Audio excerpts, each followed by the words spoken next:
Live from our studios at One Television Plaza, this is WTAP News at 6.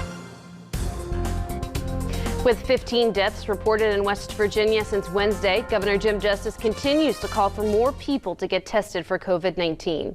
Good evening and thank you for joining us. I'm Phyllis Smith. Governor Jim Justice today mixed calls for residents to get tested for the coronavirus with a warning of sorts of what could happen if they don't. Todd Boucher has more on today's briefing. Governor Justice says there are some counties whose free testing is getting poor response. He continued Friday to appeal to West Virginians to get tested for COVID-19.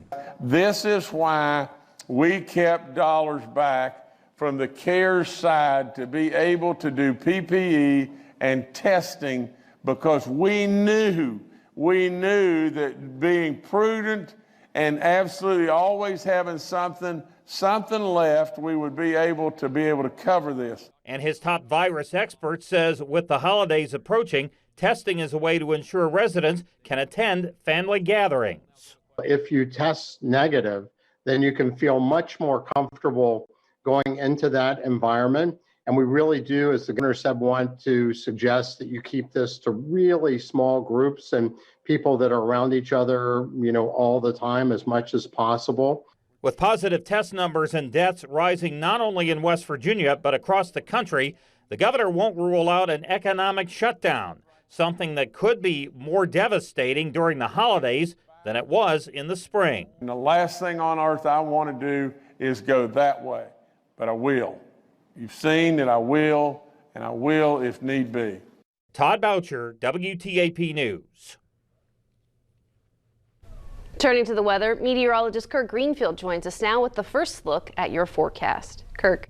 It's been a rather cold day in the Mid-Ohio Valley, and we're going to get even colder tonight. When we take a look on the Highmark West Virginia Skycam, it's the golden hour. You can see the last rays of the sun here as we get ready for sunset. We're looking at 46 degrees right now. Feels like 44. That's the wind chill because the wind is out of the northwest at 5. The relative humidity is 54% and the barometer 30.25 inches and rising. That's a fairly high pressure and means that things are going to be quiet for this evening. The evening planner says at 8 o'clock we're down to 42 and we'll drop into the mid-30s by midnight. That means as we start out tomorrow morning, we will be below freezing and have a very chilly start to Halloween, but the day will be dry, and we'll talk about that when I return in just a few minutes. Back to you. Thank you, Kirk. We have an update with a quote from Washington County health officials who say the number of cases and close contacts are continuing to grow at a, quote, staggering rate. Health officials report a total of 431 cases and 25 deaths in the county, and they say they are currently monitoring 106 active cases. They also remind anyone who plans to vote on Tuesday that curbside voting will be available to those who are asymptomatic or concerned about exposure to the virus. All voters are being encouraged to wear face coverings. COVID-19 continues spreading across the rest of Ohio as well, with state health officials reporting a record 3,845 new cases this afternoon. It's the second straight day with more than 3,500 new cases. And 16 more deaths reported today raised the total to 5,291. The state's COVID-19 dashboard also shows more than 167,000 Ohioans are presumed to have recovered from the virus. In West Virginia, health officials confirmed 8 more deaths this morning, raising the total to 451. The latest victims are from Cabell, Fayette, Kanawha, Monongalia, and Wetzel counties. Today's statistics also show 524 new cases, leaving the total near 24,000. There are nearly 5,000 active cases in the state, including 153 in Wood County.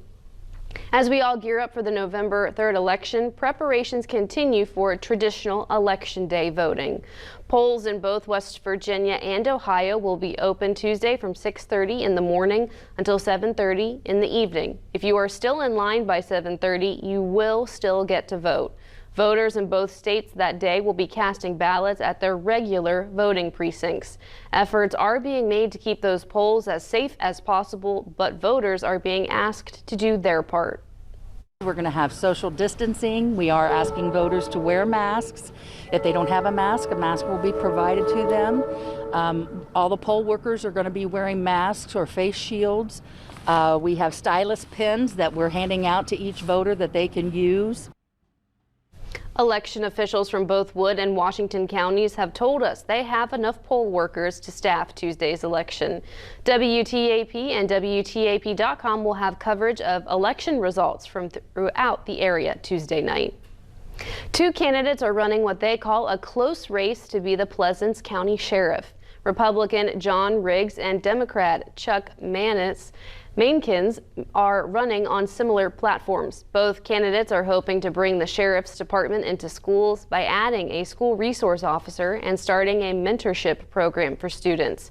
Both also want deputies to get more advanced training, and they're both hoping to tackle the growing drug problem in Pleasants County.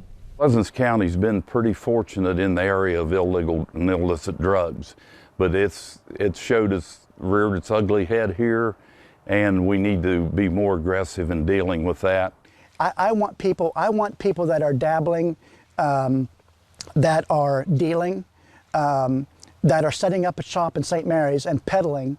I want them out.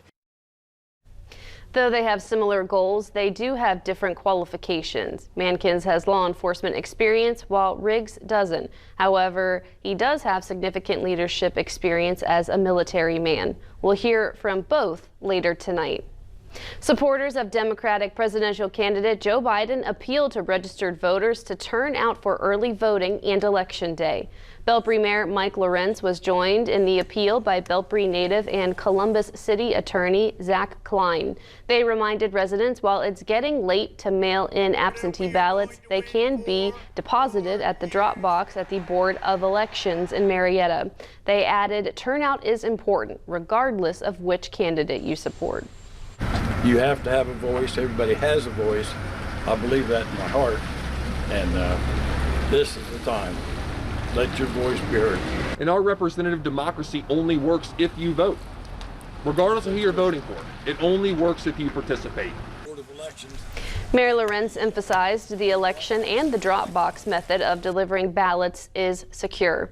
Early voting continues in Washington County and Ohio through Monday. Wood County in West Virginia's early voting ends tomorrow. The city of Vienna has a ribbon cutting for Spencer's Landing. Mayor Randy Rapp traveled to Charleston yesterday and got the certificate of completion for the riverfront portion of Spencer's Landing.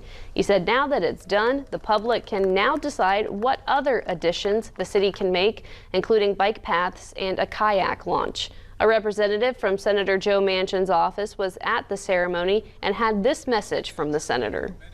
And it is through the countless features like the newly completed Spencer's Landing in beautiful Vienna that we are able to encourage people from across the country to come here to enjoy our stunning scenery and meet our wonderful people. Especially during these challenging times, it is a wonderful occasion to celebrate this beautiful riverfront that both residents and visitors will be able to enjoy for years to come. Many residents turned out for the ribbon cutting, excited about the future of Spencer's Landing in Vienna. Still ahead, we talk to an expert about signing up for health insurance if you are one of the people that have lost your job during the pandemic. Next at 6.